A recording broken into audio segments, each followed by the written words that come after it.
Hey guys, I'm Bren05 and we are here today with a kind of how-to on my Ryobi random orbit sander. I've had this thing for approximately a year, and I've noticed that in the last, it looks like 2-3 weeks, this thing, after I've done some sanding on some other rooms, has really stopped sucking up the dust. I went ahead and I emptied our little bag here that catches all your particulate matter. I vacuumed it out. I used a air compressor. I even went inside and sucked out everything that was stuck in there, and I had a flashlight. I could see there's nothing in here. It's just, and then I've even changed the sandpaper. I did some rough stuff, so this one's kind of beat up right now. These spots are just actually going to be some drywall joint compound that's gotten on there and hasn't fallen off. The Diabolus Sandus, though, still plenty of life left on this. It is getting towards the end since I was rough on it, but I noticed after I took this off, I was like, man, maybe I should just replace it. I pulled it off, and yeah, you get dust from the back of this thing. Looking inside, you see all that matter that's around that disc in those holes? That should not be there. So I'm wondering if that's affecting our performance here. So we're going to remove our little hook and lats, right here, and then we are going to pull that out and see how bad this has gotten. If you're wondering how to remove these, get yourself a T20. That is the size of these screws right here. All right. Ooh, man, these got a little tension. I've never removed these before. So I guess this should be part of your, regular maintenance at a certain point. Okay, come on. Ugh, oof. Dang, that one was in there good. I wonder what the factory sets these to. Keep in mind, I am just using a little hand screwdriver. That one wasn't too bad.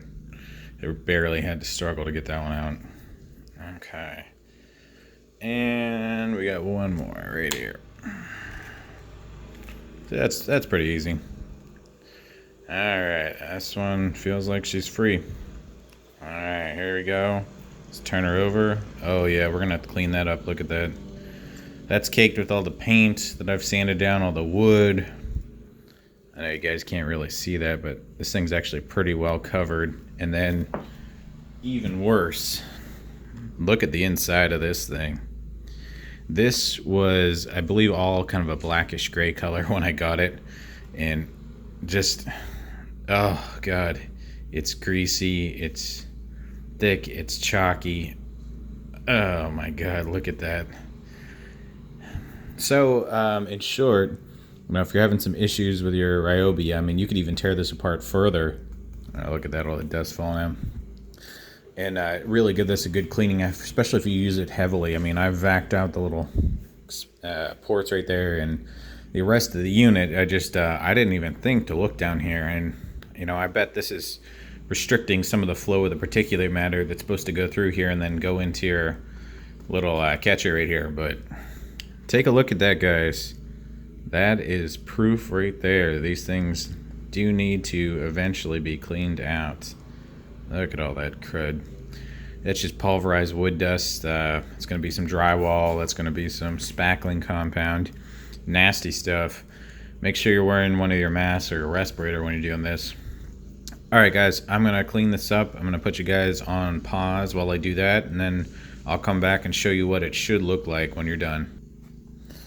Alright guys, here it is. I have gone back and I've cleaned out all these little crevices. As you can see, several of these little holes right here were actually, in fact, covered up. And then we had a whole bunch of buildup inside along this edge and then underneath.